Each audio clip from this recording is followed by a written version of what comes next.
ऐसे मूर्खतापूर्ण योजनाओं को लेकर आते हैं और आप उम्मीद करते हैं कि आपके साथ पूरा देश मूर्ख बन जाए। दूसरी बात चिल्ला चिल्ली बंद करेंगे। दूसरी बात चिल्ला बोले सर, आप बताइए इस आपदा के दौरान जब पूरा देश कोरोना की महामारी से लड़ रहा है, आप बीपीसीएल बेच रहे हैं, आप रेल बेच रहे हैं, आप सेल बेच रहे हैं, आप मुनाफे की कंपनियों को बेचने में लगे हुए हैं। हिंदुस्तान के मजदूरों को आपने भुखमरी की कगार पे पहुंचा दिया। रेल में सर 80 लोगों की जान गई सर, 40 ट्रेनें रास्ता भटक गई।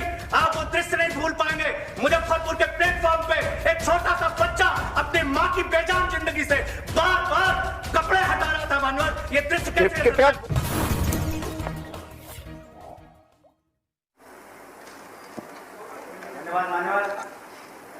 कल से इस कोरोना की महामारी के विषय में चर्चा हो रही है और सत्ता पक्ष के लोगों की तरफ से तमाम आरोप प्रत्यारोप इस महामारी के दौरान भी किया गया मान्यवर, और यह बताने की कोशिश की गई कि विपक्ष कुछ नहीं कर रहा है।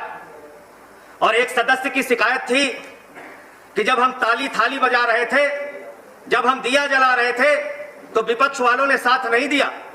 मान्यवर, मैं आपके माध्यम से इस सरकार से पूछना चाहता हूं, दुनिया का एक रिसर्च बता दीजिए जिससे ताली और थाली बजाने से कोरोना ठीक होता हो। तो सारा विपक्ष मिलकर प्रधानमंत्री जी के साथ हम लोग घर नहीं जाएंगे मान्यवर, ताली बजाएंगे, थाली बजाएंगे और शाम होगा तो इसी संसद के परिसर में दिया जलाएंगे, लेकिन एक कोरोना ठीक करके दिखाइए। आप ऐसे मूर्खतापूर्ण योजनाओं को लेकर आते हैं और आप उम्मीद करते हैं कि आपके साथ पूरा देश मूर्ख बन जाए। दूसरी बात चिल्ला चिल्ली बंद करेंगे। दूसरी बात चिल्ला मत सुनो। दूसरी बात सर, प्रधानमंत्री जी ने कहा आपदा में औसत तलाशिए। कल डेरेक ओब्रायन जी कह रहे थे मुख्यमंत्रियों की तारीफ नहीं हुई।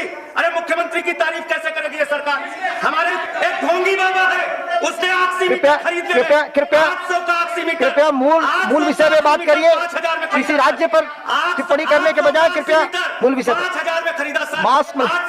मास्क लगा लीजिए संजय जी, मास्क कृपया लगा लीजिए। 800 का ऑक्सीमीटर 75 घोटाला हुआ। 800 का ऑक्सीमीटर 5,000 में खरीदा गया। 1,600 का थर्मोमीटर 13,000 में खरीदा गया। 800% कमीशन खा रहे हैं ये लोग, आपदा में अवसर तलाश रहे हैं। कृपया इस आरोप प्रत्यारोप के बदले विषय पर बात करें संजय जी। ये बहुत बड़ी चुनौती है पूरी मानवता के लिए। कृपया विषय पर बात करें। अन्य राज्य सरकारों पर आप टीका टिप्पणी नहीं कर सकते। कृपया भ्रष्टाचार कर रहे हैं सर, भ्रष्टाचार कर रहे हैं। शमशान में कृपया कल इसी सदन में आरोप लगाया गया, कोई नहीं बोला। दिल्ली की सरकार इस संकट पर बात करिए, गंभीर समस्या है, बजाय आरोप प्रत्यारोप के। संजय जी नहीं दे रहे सर, आप बोल ही रहे प्लीज। आप एक मौका नहीं दे रहे, वो चिल्ला रहे हैं। मेरा सबसे आग्रह है कृपया आपका समय जा रहा है। कृपया संजय जी आप कंटिन्यू करें। उनको नहीं रोका, हमें रोक रहे हैं सर। हम सबको मना कर रहे हैं, हम सबको मना कर रहे हैं कि लगातार आप कृपया बोले। सर आप बताइए इस आपदा के दौरान जब पूरा देश कोरोना की महामारी से लड़ रहा है, आप बीपीसीएल बेच रहे हैं, आप रेल बेच रहे हैं, आप सेल बेच रहे हैं, आप मुनाफे की कंपनियों को बेचने में लगे हुए हैं। हिंदुस्तान के मजदूरों को आपने भुखमरी की कगार पे पहुंचा दिया। रेल में सर 80 लोगों की जान गई सर, 40 ट्रेनें रास्ता भटक गई। आप वो दृश्य नहीं भूल पाएंगे। मुजफ्फरपुर के प्लेटफॉर्म पे एक छोटा सा बच्चा अपनी माँ की बेजान जिंदगी से बार बार कपड़े हटा रहा था। मानवर, ये दृश्य कैसे? कृपया खत्म करें। कृपया खत्म करें। आपके माध्यम से कहना चाहता हूँ, इस कोरोना में सर दिल्ली की सरकार ने अनुकरणीय काम करके दिखाया। हमने कृपया खत्म करें। मैं दूसरे स्पीकर पर बुलाऊंगा सर। आप ऑलरेडी 4 मिनट। हम जिस राज्य से आते हैं खत्म करें, जल्दी दीजिए। हम अपने राज्य की तैयारियों के बारे में तो बता दें। प्लाज्मा बैंक बनवाया सर, देश का दुनिया का सबसे बड़ा कोविड हॉस्पिटल अरविंद केजरीवाल जी ने दिल्ली के अंदर बनवाया। धन्यवाद दिल्ली के मॉडल की चर्चा धन्यवाद दुनिया में हो रही है। धन्यवाद और ये लोग धन्यवाद संजय जी। आपको भ्रष्टाचार धन्यवाद है, कोरोना में लूट धन्यवाद। है। इनका माननीय वी विजय साई रेड्डी, माननीय वी विजय साई रेड्डी। मैं ये कहना चाहता हूं, तो अगर हम इलेक्ट्रिफिकेशन ना किया होगा, हम ट्रैक नहीं बिछाया था, तो आप कैसे रेल में चढ़ते हो, आप कैसे बुलेट ट्रेन का सपना देखते हो, आप कैसे इलेक्ट्रिफिकेशन का सपना देखते हो?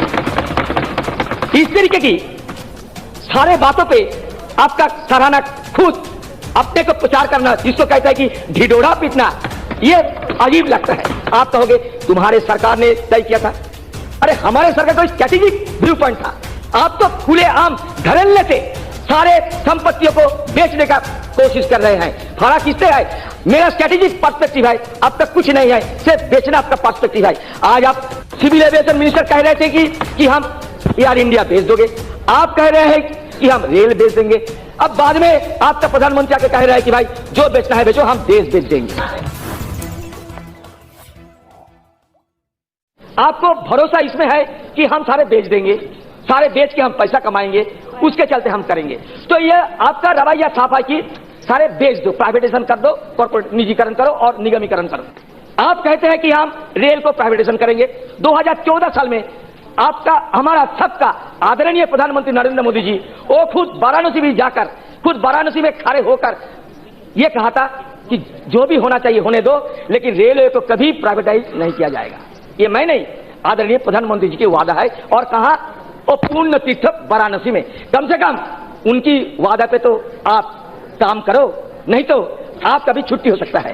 क्यों रेलवे बड़ा म्यूजिकल चेयर की तरह है, कभी कोई रहेगा या नहीं रहेगा कोई पता नहीं। आप 7 प्रोडक्शन यूनिट्स को आप क्यों प्राइवेटाइजेशन और कॉर्पोरेटाइजेशन करने जा रहे हैं? उसमें रायबरेली मॉडर्न कोच फैक्ट्री है, चित्तरंजन लोकोमोटिव है, ये 7 जो प्रोडक्शन यूनिट्स है गोयल साहब, ये सारे प्रॉफिट अर्निंग यूनिट है। ये प्रॉफिट अर्निंग यूनिट को आप क्यों इस तरीके की कॉर्पोरेटाइजेशन, मतलब वो फास्ट स्टेप है कॉर्पोरेटाइजेशन। जैसे कि जिस दिन से आप रेलवे और जनरल बजट को कंबाइन कर दिए हैं, उस दिन से शुरू हुए आपका प्राइवेटाइजेशन अपनाने का रास्ता। कॉर्पोरेटाइजेशन करने के बाद आप प्राइवेटाइजेशन करोगे। अभी आप मीठी मीठी बात करते हैं कि नहीं नहीं किसी को नौकरी नहीं जाएगा, आप बेफिक्र रहो, ये मोदी जी की सरकार है। लेकिन भरोसा कौन करेगा आपको? कोई गारंटी है, कोई मैकेनिज्म है? आम लोगों के अंदर खलबली मच गए, जो वर्कर्स है उसके अंदर खलबली मच गए। आप कहोगे तुम्हारे सरकार ने तय किया था। अरे हमारे सरकार का स्ट्रेटेजिक व्यू पॉइंट था। आप तो खुले आम धड़ल्ले से सारे संपत्तियों को बेचने का कोशिश कर रहे हैं। फर्क किससे है? मेरा स्ट्रेटेजिक पर्सपेक्टिव है, आपका कुछ नहीं है, सिर्फ बेचना आपका पर्सपेक्टिव है।